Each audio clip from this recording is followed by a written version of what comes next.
Good morning, friends. SST Science Group Coaching Class. Myself, વિશાલ દેલવાડિયા. મિત્રો આપણે last time ઉપનિશ્ચયક અને સહઅવયવની exercise 4.4 running છે, તો એ એક્સરસાઇઝને આપણે આજે પૂર્ણ કરીએ અને એક નવા ટોપિક પર, ઇન્ટરેસ્ટિંગ ટોપિક પર આપણે જઈએ. મિત્રો આપણે લાસ્ટ ટાઈમ ઉપનિશ્ચયક અને સહઅવયવમાં પ્રમેયના સ્ટેટમેન્ટ જોયા, એના ગુણધર્મ વિશે અભ્યાસ કર્યો, સૂત્ર તરીકે અભ્યાસ કર્યો અને એના દાખલાઓ પણ જોયા. મિત્રો એમસીક્યુ માટે ખાસ યાદ રાખજો, લાસ્ટ ટાઈમમાં જેટલા પણ પ્રમેયના સ્ટેટમેન્ટ અથવા તો એમસીક્યુ માટેની નોંધ તરીકે મેં તમને યાદ રાખવા માટે કીધેલું છે, તે વસ્તુ બહુ અગત્યની અને ખૂબ જ જરૂરી છે. આજે આપણે એ ટાઈપના એમસીક્યુ પણ જોશું અને દાખલાઓ પણ જોશું કે જેથી કરીને આપને ખ્યાલ આવે કે આની અંદર સોલ્યુશન આ રીતે કરી શકાય. તો આપણે રનિંગ કરીએ એક્સરસાઇઝ 4.4. એક્સરસાઇઝ 4.4 દાખલા નંબર 3. એક્સરસાઇઝ 4.4 દાખલા નંબર 3. 4.4 પ્રશ્ન 3 મિત્રો આ રીતે છે, તમને રકમમાં લખીને આપ્યું છે કે બીજી હારના ઘટકોનો સહઅવયવના ઉપયોગથી ડેલ્ટાનું મૂલ્ય શોધો. શું લખ્યું છે? બીજી હારના ઘટકોથી સહઅવયવના ઉપયોગથી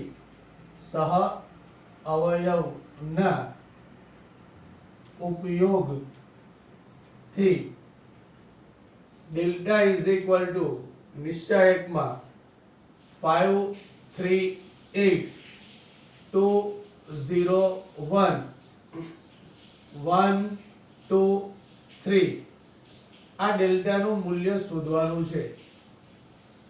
ઓકે, આ ડેલ્ટાનું મૂલ્ય મારે શોધવાનું છે.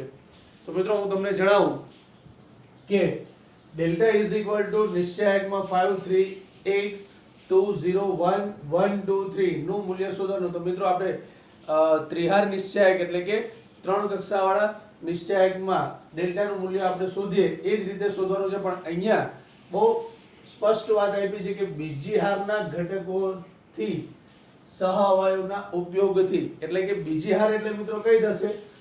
2 0 1. બીજી હાર મિત્રો કઈ થશે? 2 0 1. તો આ જે 2 0 1 છે, બરાબર છે, એના મારે સહઅવયવ શોધવાના. તો મિત્રો આ જે બીજી હાર છે એના ઘટકો એટલે કયા થશે?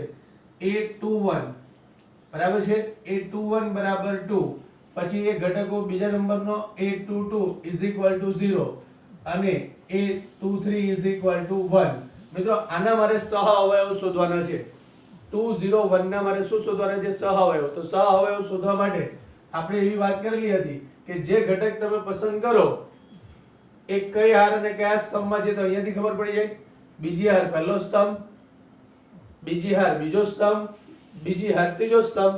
તો એના સહઅવયવ કેપિટલ ઘટક તરીકે લખાશે. આના સહઅવયવ કેપિટલ A21 સહઅવયવ શોધીએ, પછી એ ડેલ્ટાનું મૂલ્ય શોધી કાઢીએ એટલે આપણો જવાબ મળી જશે મિત્રો કે બે જે આપેલો છે એ બે નો સહઅવયવ શોધવાનો કીધો છે. તો આપણે લખી શકીએ, બરાબર છે, capital A21 is equal two બીજી હાર પહેલો સ્તંભ -1 મિત્રો યાદ રાખજો, સૂત્ર આપણે ભણી ગયેલા કે -1/2 + 1 ઇન્ટુ એ જે બીજો ઘટક છે તે સ્તંભ ની લેવાનો, બીજી હાર ની લેવાનો, એ સિવાયના ચાર ઘટકોથી બનતા નિશ્ચયક, બરાબર છે, દ્વિહાર નિશ્ચયક મિત્રો તમને મળશે. એ દ્વિહાર નિશ્ચયક એ તમને સોલ્યુશન આપે. -1 નો ઘન, અગ્ર વિકર્ણનો ગુણાકાર મિત્રો 9 આવશે, પ્રતિ વિકર્ણનો ગુણાકાર -16 આવશે.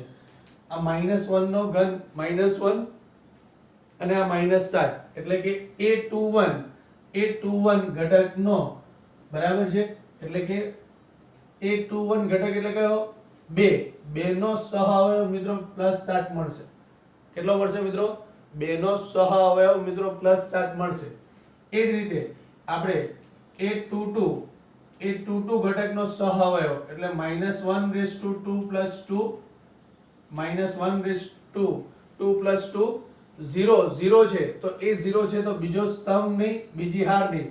5 8 1 3 5 8 1 3 માઈનસ 1 નો મિત્રો અહીંયા 4 ઘાત અગ્ર વિકર્ણનો ગુણાકાર કરશો એટલે 15 માઈનસ 8 15 માઈનસ 8 એટલે મિત્રો કેટલા મળશે ફરી પાછા +7 કેટલા મળશે તમને મિત્રો ફરી પાછા +7 અને છેલ્લો ઘટક બીજી હારના ઘટકનો સહઅવયવ બરાબર છે છેલ્લો 8 2 3 8 2 3 -1/2 + 3 -1/2 + 3 ઇન્ટુ આ બીજી હારનો ત્રીજો ઘટક છે 1 ત્રીજો સ્તંભની બીજી હારની તો 5 3 1 2 5 3 1 2 -1/5 ઇન્ટુ અગ્ર વિકર્ણનો ગુણાકાર આવશે મિત્રો 5 2 10 -3 અહીંયા પણ મિત્રો કેટલો આવે છે +7 કેટલો મળે છે મિત્રો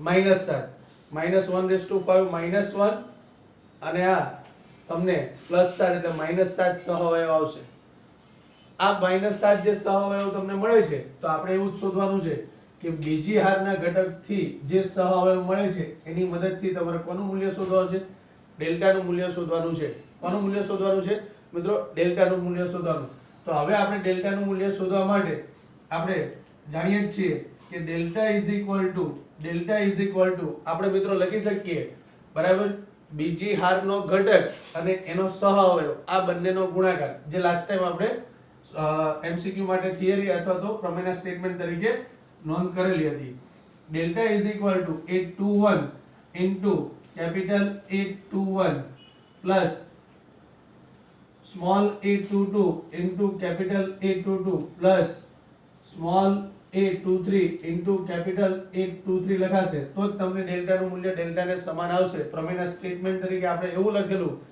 કે ત્રિહાર નિશ્ચાયકમાં અથવા તો ત્રણ કક્ષાવાળા નિશ્ચાયકમાં જે હાર અથવા સ્તંભના ઘટકોનો જ સહઅવયવ વડે ગુણીને એનો સરવાળો કરવામાં આવે તો નિશ્ચાયકનું મૂલ્ય ડેલ્ટાને સમાન જ મળે એટલે નિશ્ચાયકનું મૂલ્ય જે છે તે જ મળે મિત્રો તો ડેલ્ટા ઇઝ ઇક્વલ ટુ અહીંયા આપણે લખીએ છીએ આ ઘટક છે આપણી પાસે 2 અહીંયા સહઅવયવ આપણે મેળવેલો છે 7 પ્લસ અહીંયા પણ મિત્રો ઘટક છે આપણી પાસે 0 અહીંયા આપણે સહઅવયવ મેળવેલો છે +7 છેલ્લો ઘટક છે આપણી પાસે મિત્રો 1 ઇન્ટુ સહઅવયવ છે -7 તો અહીંયા આપણે લખી શકીએ ડેલ્ટા ઇઝ ઇક્વલ ટુ 14 + 0 -7 તો ડેલ્ટાનું મૂલ્ય તમને મળશે +7 ડેલ્ટાનું મૂલ્ય કેટલું મળશે મિત્રો +7 ખ્યાલ રાખજો આપણે જે સ્ટેટમેન્ટ ને જે વસ્તુ ભણેલા છે એ જ રીતે આ દાખલાનું સોલ્યુશન છે ડેલ્ટાનું મૂલ્ય તમે આ ડેલ્ટાનું મૂલ્ય નિશ્ચાયકના વિસ્તરણ તરીકે પણ શોધી કાઢો તો આને સમાન જ મળશે મિત્રો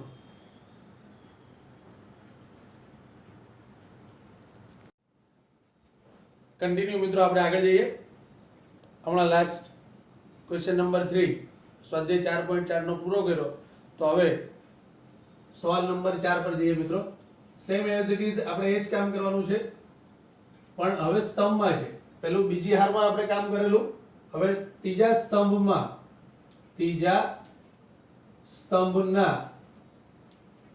ઘટકોના સહઅવયવ ના ઉપયોગથી delta is equal two નિશ્ચાયકમાં 1 1 1 x y z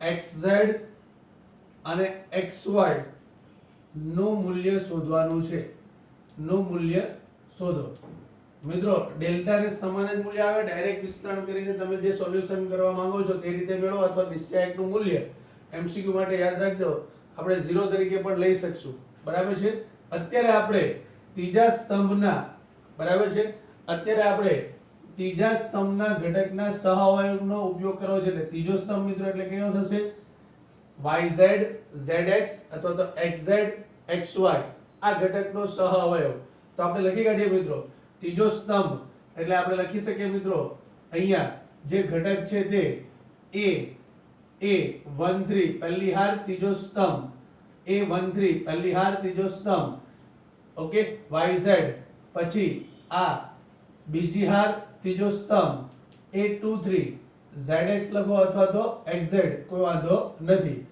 અને ત્રીજા સ્તંભનો છેલ્લો ઘટક a33 xy મારે મિત્રો આનો સહઅવયવ શોધવો છે તો એટલું યાદ રાખજો જે ઘટક હું પસંદ કરું છું બરાબર છે જે ઘટક હું પસંદ કરું છું તે સ્તંભની તે હાર નહીં લેવાશે અહીંયા આપણે લખીએ સહઅવયવ તરીકે a13 એટલે કે પહેલી હાર ત્રીજો સ્તંભ -1 + 3 ઇન્ટુ ત્રીજો સ્તંભ નહીં લેવાય પહેલી હાર નહીં લેવાય એટલે 1y 1z મિત્રો આ દ્વિહાર નિશ્ચયક વધે એ ઉપનિશ્ચયક જ છે આપણો એમ સમજજો -1/4 -1/4 is equal -1/4 ઇન્ટુ મિત્રો અહીંયા લખાશે z - y એટલે -1/4 એટલે +1 અહીંયા મિત્રો તમને મળશે z - y કયો ઘટક મળશે z - y એ જ રીતે આપણે ફટાફટ બરાબર બીજી હાર ત્રીજો સ્તંભનો સહઅવયવ -1/2 + 3 -1/2 + 3 આ ઘટક પસંદ કર્યો છે ત્રીજો સ્તંભની બીજી હારની 1x 1z અહીંયા અગ્ર વિકર્ણનો ગુણાકાર -1/5 ઇન્ટુ z - x તો અહીંયા મિત્રો માઈનસ ગુણાશે એટલે x - z થશે માઈનસ તમે ગુણી દો એટલે અહીંયા પ્લસ -x છે તો માઈનસ પ્લસ z પ્લસ છે તો z કેવો આવશે માઈનસ છેલ્લો ઘટક a33 -1/3 + 3 ઇન્ટુ નિશ્ચયકમાં ત્રીજો સ્તંભની ત્રીજી હારને 1x 1y -1/2 આ 6 આવશે અહીંયા y - x લખાશે મિત્રો અહીંયા આપણે -1 નો 6 ઘાત એટલે આપણે લખી શકીએ +1 એટલે અહીંયા વધે y - x હવે આપણે જે વાત કરવા માંગીએ છીએ તેની વાત કરીએ કે ડેલ્ટા આપણે શું લખી શકીએ ડેલ્ટા આપણે મૂલ્ય જ શોધવું છે ડેલ્ટા બરાબર છે ઘટક અને એનો સહઅવયવ a13 into capital A13 a small a23 into capital A23 plus small a33 into capital A33 નિશ્ચયકમાં જે હાર અથવા જે સ્તંભ તમે પસંદ કર્યો છે તો અહીંયા આપણે ત્રીજી હારના ઘટકના સહઅવયવ વડે ગુણી અને સરવાળો કરીએ મિત્રો તો ડેલ્ટાનું મૂલ્ય જે છે એને સમાન જ આવશે બરાબર એવા એમસીક્યુ માટેના સ્ટેટમેન્ટ આપણે જોયા છે એટલે હર હંમેશ માટે યાદ રાખજો અત્યારે આપણે ડેલ્ટાનું મૂલ્ય શોધવું છે મિત્રો તો ડેલ્ટા અહીંયા આપણી પાસે ઘટક છે yz ઇન્ટુ એનો સહઅવયવ તમને મળ્યો z - y પ્લસ અહીંયા ઘટક છે xy એટલે કે zx ઇન્ટુ એનો સહઅવયવ મળ્યો છે x - z પ્લસ ત્રીજો ઘટક a33 ઘટક xy ઇન્ટુ y - x મિત્રો આપણે સાદો ગુણાકાર કરી નાખીએ ફટાફટ ડેલ્ટા અહીંયા yz² - y²z પ્લસ અહીંયા લખાશે zx² - z²x plus xy² - x²y હવે આપણે એક કામ અહીંયા કરીએ છીએ યાદ રાખજો આ ઇમ્પોર્ટન્ટ સાબિતી માટે પૂછાય તો 2 માર્ક માટે સૌથી અગત્યનો પાર્ટ મોસ્ટ ઇમ્પોર્ટન્ટ પાર્ટ કહેવાય જેની સાબિતી તમારે આ રીતે જ મિત્રો 101% આપવી પડે અહીંયા આપણે એવું કરી શકીએ છીએ xyz ઉમેરીએ છીએ અને xyz મિત્રો બાદ કરીએ છીએ એટલે xyz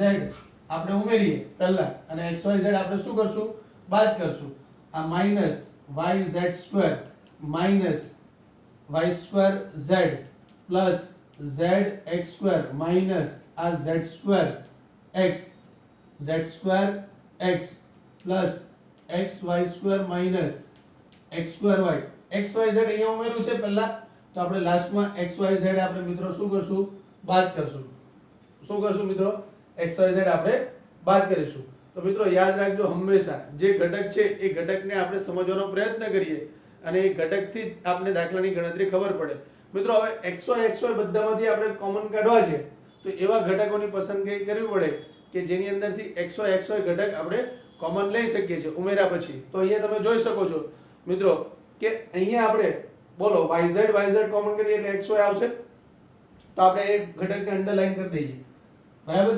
અહીંયાથી yz કોમન કાઢું છું તો x અને y મળે છે. તો હવે એવી રીતે xy કેવી રીતે મળશે આપને, બરાબર છે. એ રીતે આપણે ઘટકો જે જોઈએ છે એ xy ઘટકો, આ બાકીના જે ઘટકો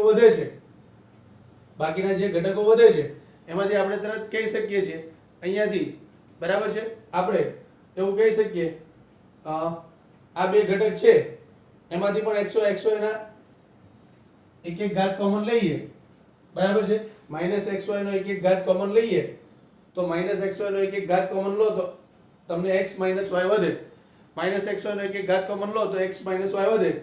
હવે એ જ રીતે, બરાબર છે, અહીંયા z2 વાળા પદ ભેગા કરી નાખીએ, બરાબર છે. z2 વાળા પદ ભેગા કરીએ તો z2 અહીંયા છે, ઓકે.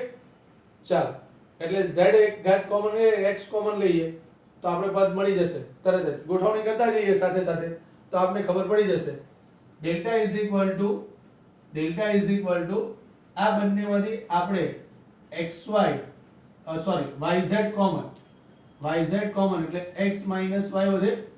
ચાલો, આ બે પદ છે એમાંથી -xy કોમન એટલે કે +x y વધે, બરાબર છે. +x y વધશે. હવે એ જ રીતે હજી આપણી પાસે અહીંયા zx છે, બરાબર છે. zx2 અને અહીંયા છે xyz. તો હજી આપણે અહીંયા xy કોમન લેવા છે ને, તો z2 અને zx વાળું પદ, તો zx પ્લસ કોમન લઈએ તો x વધે અને y વધશે. તો અહીંયા પ્લસ zx કોમન એટલે x નો એક ઘાત વધશે આ પદ, અને લાસ્ટ zx કોમન એટલે આપને ખ્યાલ આવી જશે zx કોમન તો x y વધે.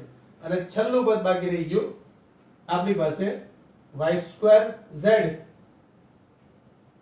અને z2x, y2z અને z2x, y2z અને z2x.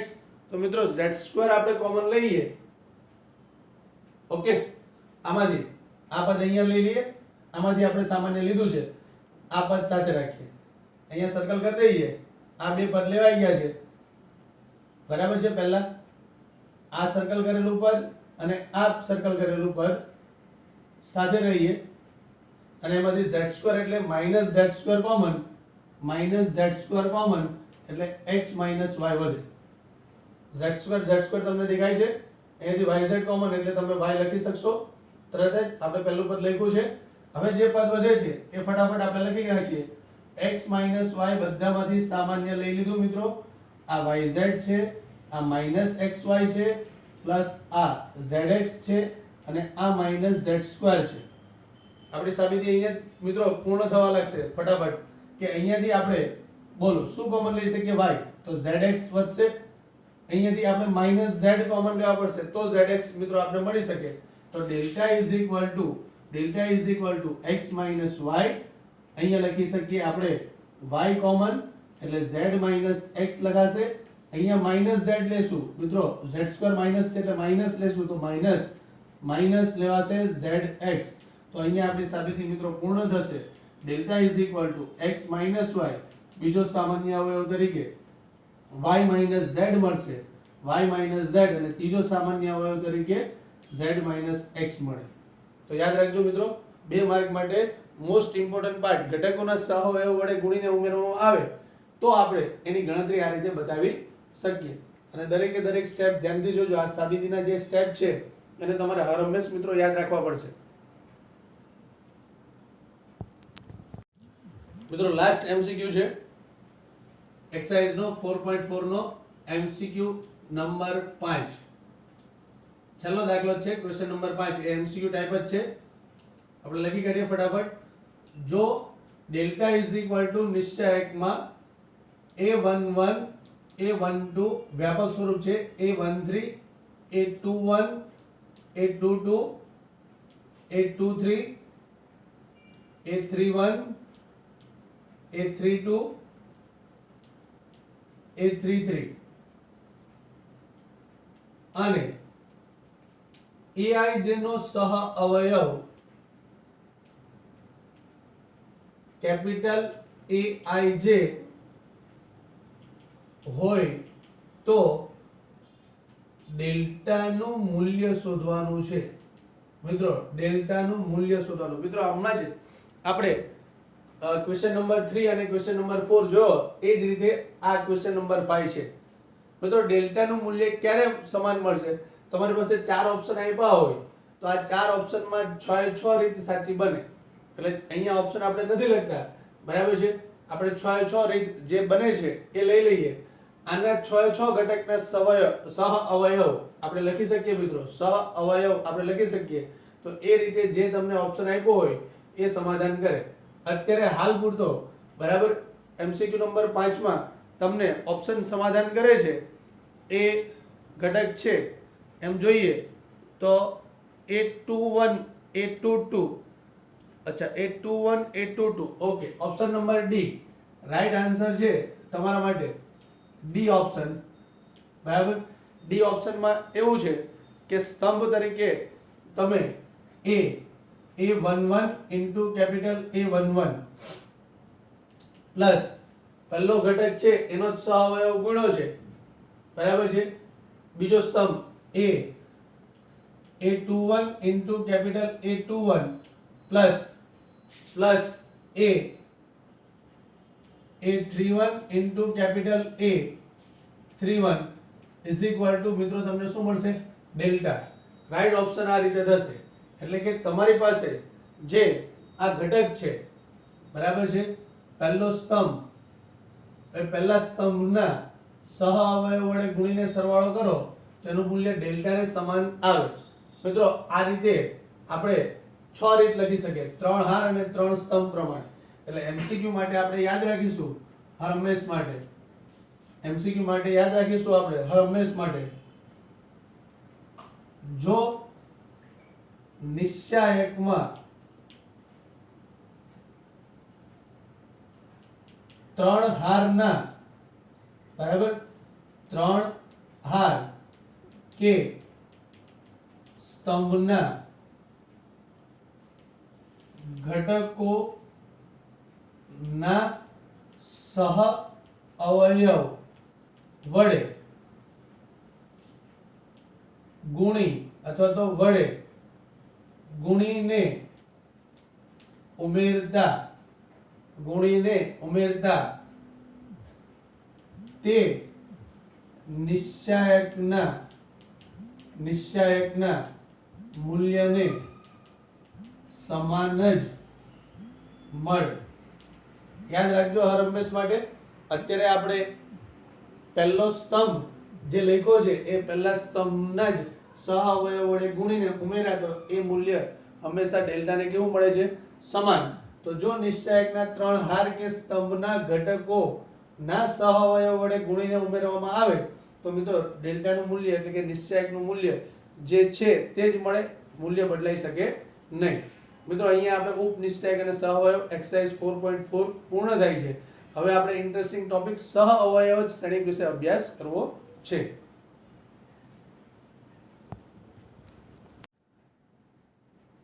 મિત્રો આપણે આગળના ટોપિક પર જઈએ. સહઅવયવ શ્રેણિક. હમણાં છેલ્લે લાસ્ટ લેક્ચરમાં આપણે ચર્ચા કરેલી કે ઇન્ટરેસ્ટિંગ ટોપિક છે એનો અભ્યાસ કરીએ.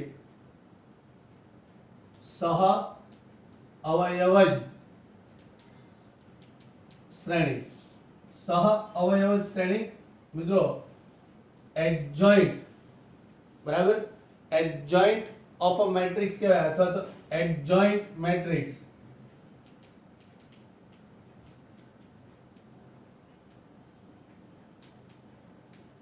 Adjoint matrix. તો શ્રેણિકમાં ત્રીજા ચેપ્ટરમાં તમે આ રીતે પરિવર્ત શ્રેણિકનો અભ્યાસ કર્યો છે અને એ પરિવર્ત શ્રેણિકને ધ્યાનમાં લઈને જ તમને આ ગણતરી બતાવે છે. તો આપણે જોઈએ એની વ્યાખ્યા અથવા તો એને સ્ટેટમેન્ટ તરીકે. જો શ્રેણિક A is equal to શ્રેણિકમાં Aij n cross n એટલે કે હાર અને સ્તંભની સંખ્યા કેવી છે મિત્રો? સમાન. n ક્રોસ n એટલે હાર અને સ્તંભની સંખ્યા કેવી છે મિત્રો? સમાન. બરાબર છે એ ચોરસ શ્રેણિક હોય તો ઘટક aij નો સહ અવયવ કેપિટલ aij સહ અવયવ કેપિટલ aij માટે શ્રેણિક a is equal to શ્રેણિકમાં aij n cross n હાર અને સ્તંભની સંખ્યા મિત્રો સમાન ના પરિવર્ત શ્રેણિક ને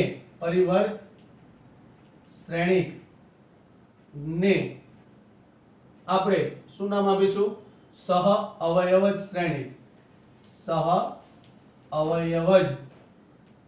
શ્રેણિક કહેવાય છે સહ અવયવ શ્રેણિક કહેવાય છે ફરી પાછી આપણે વ્યાખ્યા પુનરાવર્તન કરીએ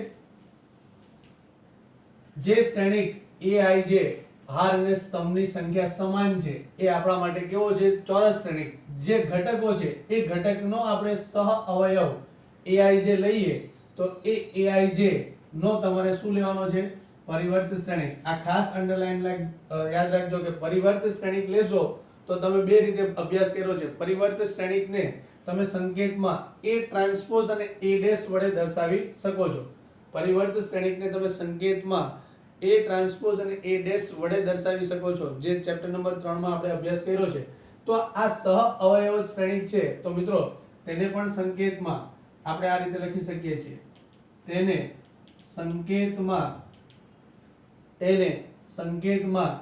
એડજોઇન્ટ a d જે સ્મોલ લેટરમાં બોલાશે આખું નામ એડજોઇન્ટ શું બોલાશે આખું નામ મિત્રો એડજોઇન્ટ a વડે દર્શાવાય છે એડજોઇન્ટ a વડે દર્શાવાય છે મિત્રો હવે સહ અવયવ શ્રેણિકના ગુણધર્મો વિશે પણ આપણે અભ્યાસ કરીએ બરાબર છે સહ અવયવ શ્રેણિકના ગુણધર્મો સહ અવયવ શ્રેણિકના ગુણધર્મો મિત્રો સહ અવયવ શ્રેણિકના ગુણધર્મો તમને 6 ગુણધર્મ છે 6 ગુણધર્મોનો અભ્યાસ દાખલા તરીકે સનાતન સત્ય અને દરેકે દરેક ની આપણે સાબિતી પણ આપી શકીએ છીએ મિત્રો અને યાદ રાખજો કે એમસીક્યુ માટે મોસ્ટ ઇમ્પોર્ટન્ટ ટોપિક કેવા છે આ ગુણધર્મ એમસીક્યુ માટે સૌથી અગત્યનો ટોપિક આપણે કહી શકીએ મોસ્ટ ઇમ્પોર્ટન્ટ ટોપિક એમસીક્યુ માટે યાદ રાખજો જો શ્રેણિક a અને b એ n કક્ષા વાળો હોય તો એક એક ગુણધર્મનો અભ્યાસ કરતા રહીએ આપણે તો આપણે ખ્યાલ આવતો જશે કે ગુણધર્મ કઈ રીતે છે મિત્રો પહેલો ગુણધર્મ મિત્રો એવો છે a into adjoint a is equal to adjoint a into a is equal to નિશ્ચાયક a into I લખાશે પહેલો ગુણધર્મ મિત્રો a into adjoint a એટલે adjoint એટલે શ્રેણિક અને એનો પરિવર્ત શ્રેણિક જે સહ અવયવ શ્રેણિક તરીકે આપણે ઓળખો છે adjoint a શ્રેણિક અને પરિવર્ત શ્રેણિક અને પરિવર્ત શ્રેણિક જે આપ્યો છે એનો ગુણાકાર કરવામાં આવે તો મિત્રો એ કોને સમાન આવે નિશ્ચાયક a into I એ શું છે એકમ શ્રેણિક I એ શું છે મિત્રો એકમ શ્રેણિક યાદ રાખજો હંમેશા I એ તમારા માટે શું છે એકમ શ્રેણિક એટલે a into adjoint a is equal to adjoint a into a એટલે હર હંમેશ માટે નિશ્ચાયક a into I તરીકે લખાશે ગુણધર્મ નંબર 2 તમે adjoint a into a transpose લેશો adjoint a into a transpose લેશો મિત્રો કે પછી આપણે adjoint a બરાબર છે adjoint a હોલ ટ્રાન્સપોઝ લઈએ તો આ બંનેનું મૂલ્ય તમને કેવું મળશે મિત્રો સમાન આ બંનેનું મૂલ્ય તમને કેવું મળશે મિત્રો સમાન આ યાદ રાખજો હર હંમેશ માટે okay adjoint a transpose is equal to adjoint a whole transpose okay, number 3 ઉપર જઈએ. એડજોઇન્ટ AB લઈએ મિત્રો. Adjoint AB is equal to તમે adjoint B into adjoint A લખી શકશો. Adjoint AB is equal to adjoint B into adjoint A. આપણે એવું અભ્યાસ કરેલો કે AB whole transpose is equal to B transpose into A transpose. પરિવર્ત શ્રેણી ચેપ્ટર નંબર 3 નિશ્ચયાંકમાં તમે એવો અભ્યાસ કર્યો છે કે AB નો પરિવર્ત શ્રેણિક એટલે કે A into B whole transpose is equal to B transpose into A transpose તમે લઈ શકો છો. ચોથા નંબર પર આવીએ. એડજોઇન્ટ A નો નિશ્ચયાંક, એડજોઇન્ટ A નો નિશ્ચયાંક ઇઝ ઇક્વલ ટુ નિશ્ચયાંક A whole raise to n minus 1. યાદ રાખજો હર હંમેશ માટે એડજોઇન્ટ A નો નિશ્ચયાંક ઇઝ ઇક્વલ ટુ નિશ્ચયાંક A whole raise to n minus 1. આમાં તમે જોઈ શકશો કે નિશ્ચયાંક હંમેશા 3 કક્ષા વાળો જો હશે મિત્રો, બરાબર છે, તો એ ધ્યાન રાખજો ખાસ. ઓકે, હવે આગળ જઈએ. પાંચમો ગુણધર્મ. તો પાંચમા નંબરના ગુણધર્મ ઉપર આપણે એવું કહી શકીએ મિત્રો કે adjoint K into A, adjoint K into A એટલે કે એક અચળ સંખ્યા માટે વિચારીએ છીએ. કોના માટે વિચારીએ છીએ આપણે? અચળ સંખ્યા માટે. તો adjoint K into A is equal to K raise to n minus 1, જે કક્ષાનો શ્રેણિક હોય તે, ઇન્ટુ એડજોઇન્ટ A જ્યાં K belongs to R. શું લખાશે? K belongs to R. અને લાસ્ટ ગુણધર્મ તરીકે આપણે અભ્યાસ કરીએ MCQ માટે, એ પણ સૌથી અગત્યનો ગુણધર્મ, બરાબર છે, number 6. Number 6 adjoint of adjoint A. તો આપણે બરાબર એનો નિશ્ચયાંક adjoint of adjoint A, adjoint A છે એનો જ ફરી પાછો એડજોઇન્ટ અને એનો નિશ્ચયાંક શોધીએ તો મિત્રો ઇઝ ઇક્વલ ટુ આપને મળશે નિશ્ચયાંક A whole raise to n minus 1 એનો square, whole raise to n minus 1 એનો સ્ક્વેર. મિત્રો આ 6 ગુણધર્મ હંમેશા માટે યાદ રાખજો. MCQ માટે, JEE મેઇન માટે, બધા જ માટે બહુ જરૂરી છે, બરાબર છે. હંમેશા માટે આ 6 ગુણધર્મ યાદ રાખજો. એમાં પણ તમને આ ત્રીજો ગુણધર્મ, ચોથો ગુણધર્મ અને છઠ્ઠો ગુણધર્મ મિત્રો એ એન્ટ્રન્સ પરીક્ષા માટે ખૂબ જ અગત્યના છે કે જેની મદદથી તમને બહુ સરળતાથી સોલ્યુશન પણ મળી જશે અને આપણે એની સાબિતી પણ આપી શકીએ છીએ. 6 ત્રીજો, ચોથો અને છઠ્ઠો ગુણધર્મ JEE મેઇન MCQ માટે ખૂબ જ અગત્યના છે. હર હંમેશ માટે યાદ રાખજો.